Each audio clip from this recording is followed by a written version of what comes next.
And France this morning remaining on high alert with one terror suspect still on the loose. Intelligence sources abroad say she left the country before the attacks this week and likely made her way into Syria through Turkey.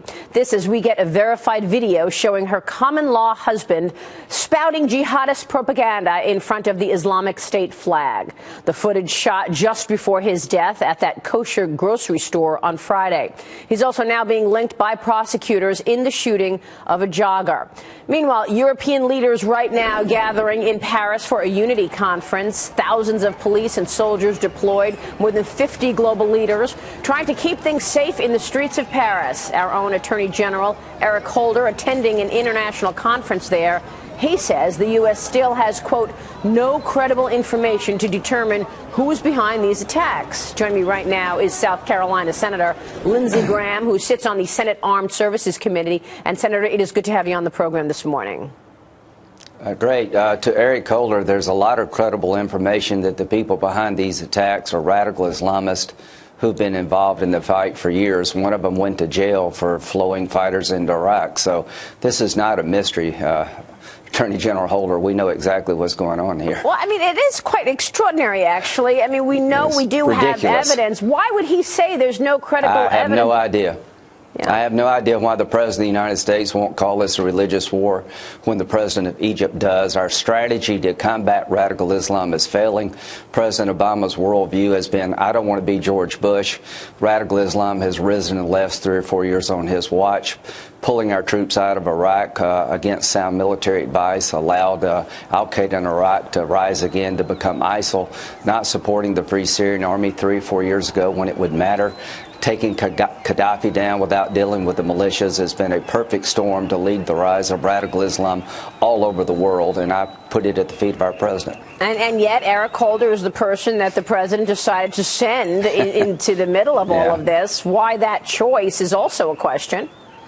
Well, last time I checked, we're at war. I wouldn't send my attorney general if I were president to deal with radical Islamic terrorists. We're at war where this is an international war. It's a global war. We don't have a strategy. I hope the Congress will do a global risk assessment about how many groups are out there and what kind of comprehensive strategy we can come up with to defeat them. The attorney general is a law enforcement officer, and it says all you need to know about Obama's view of this conflict. He thinks it's a crime out of control. I think it's a war out of control. Senator, let me ask you to comment on what's happening right now in Paris. We've got more than 50 leaders throughout Europe. The president, of course, is not there. But what is the impact, do you think, of all of these leaders getting together and march against what happened this past week? Well, symbolically, it's a good thing to tell the terrorists we're not going to bend to your will. They're trying to replace our way of life with theirs. But this means nothing if it's not followed up with a coherent strategy to defeat ISIL and ISIS, deal with the AQAP. So if it's a rally that doesn't translate into a strategy, to our French friends, you withdrew from Afghanistan early. Think about sending thousands of troops into Afghanistan to hold on to the gains we've had. The air campaign we have against ISIL in Iraq and Syria needs to be supplemented with a ground campaign. If you really want to make a difference, go into Iraq and Syria with an international coalition on the ground and destroy these guys. Every day they're allowed to survive is the day that we can get hit. So if this doesn't translate into a coherent, aggressive strategy to win in Syria and Iraq, is just a feel-good exercise. All right, I want to ask you more about that strategy and also get your take on the new Congress's priorities. So stay with us, Senator. More with Senator Lindsey Graham. But first, these heinous attacks in France renewing concerns over radicalization and terror plots right here in the U.S. Fox News senior correspondent Eric Shawn with that angle. Eric, good morning to you. Good morning, Maria, and good morning, everyone. We are at war with radical Islamic terrorism, period. As we recall and recoil at the horror of the Paris attacks, our anger and defiance should not come as any surprise, since the first shots in this war were fired by them here on our soil 25 years ago. Bang! With this Magnum gun right through the carotid artery and out the cheek of Rabbi Kahana, and he fell right down. Shannon Taylor said there was a conspiracy and the terrorists see us as the enemy. His warning first came 25 years ago on November 5th, 1990, when he took the shocking photo of Rabbi and Jewish activist Meir Kahane, who was gunned down right in front of his eyes as Kahane spoke at a Manhattan hotel. His killer, El Sayed Noser, was caught and prosecuted at first as a lone gunman. But 3 years later, when the World Trade Center was bombed, it became clear Noser was part of a larger Islamic threat, a member of the radical Islamic terrorist cell in Brooklyn and New Jersey, headed by the blind sheikh Omar Abdel Rahman, who is now serving life in federal prison. I heard the so-called blind sheikh and his minions, Noser being his first deputy, shouting epithets about how hard America was to kill Americans, Israel second, Jews third, the Christians fourth. And more attacks followed in our country. In 1994, an Islamic gunman shot up a van with yeshiva students, killing a 16-year-old. 1997, a Palestinian gunman opened fire on the observation deck of the Empire State Building, killing 1 and wounding 6. The New York City subway and Times Square bombing plots broken up 5 years ago. Then, of course, the Boston Marathon bombings allegedly inspired by Anwar al-Awlaki's teachings. And November's hatchet attack on New York City police officers are reminders that in the last 25 years, the radical Islamic threat has only expanded. They are ready to strike. They say they want to strike, whether it's ISIS, whether it's taking over Saudi Arabia, whether it's in the Philippines or Malaysia. We are the prime target since Noser. It has never stopped. And it is clear authorities cannot keep up. Boston bombing suspect Tamerlan Senarov, the older brother, was interviewed by the FBI and cleared. French police, we are told, stopped surveillance on the Karachi brothers a few months ago. They were also not seen as a threat. Maria? Unreal. Eric, thank you very much. More now with Senator Lindsey Graham joining us live. And Senator, you just said that we need to see a real strategy, groundswell strategy in Iraq and Syria. Can you walk us through that? What should that look like? Well, number one, we should stop letting people out of Gitmo. 68 of the 132 people at Guantanamo Bay come from Yemen.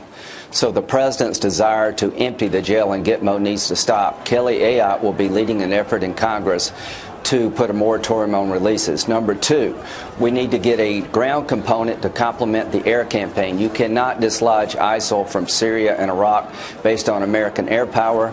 There is no mythical Arab army in the making. We're going to need an international force, at least 10,000 Americans to provide intelligence, logistics, special forces, and air assets to take on ISIL. Mosul is 10 times larger than Fallujah. It took 8,000 Marines to liberate Fallujah with the Sunni tribal leaders. We need a ground component to supplement the air campaign and go after these guys in Iraq and Syria so they do not enjoy a safe haven from which to attack the United States. Do you expect the new Congress to be able to move the needle on this? The president has been adamant that he does not want ground forces. He has been adamant that he wants to. He said the goal is to degrade and destroy ISIL. He doesn't have a strategy in place that can accomplish that goal. His goal really is, Maria, is to run out the clock and pass this on to the next president. And if we wait 2 or 3 years to deal with these guys, the likelihood of getting attacked at home is great. So I hope the Congress will push back. I hope the Congress will shut down this wholesale release of Gitmo detainees that are going to go right back to the fight. 30% of the people released from Guantanamo Bay have gone back to the fight. If we keep releasing the people, we're going to have to fight them all over again. I hope the Congress will put on the table the idea of winning in Iraq and Syria, that we're fighting a religious war. President Obama's strategy is not going to degrade or destroy ISIL. It's going to allow this conflict to go further and longer. And we have let Libya fall apart. We're letting Yemen fall apart. The biggest prize of all is Iran. The administration is negotiating with the Iranians over their nuclear program.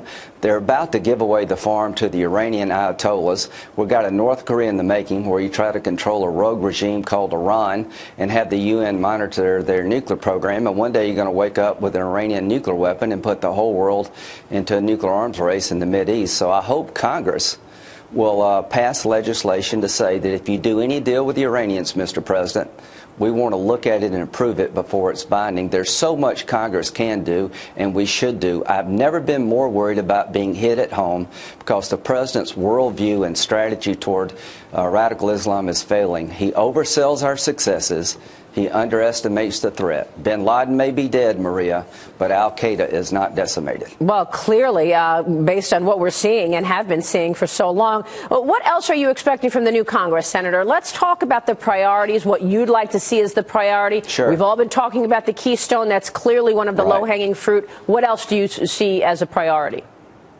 Making sure that no deal with the Iranian nuclear program involving the Ayatollahs gets implemented without congressional approval. Number two, if the Congress doesn't wake up and replace the defense cuts and intelligence community cuts under sequestration, we're complicit in the next attack.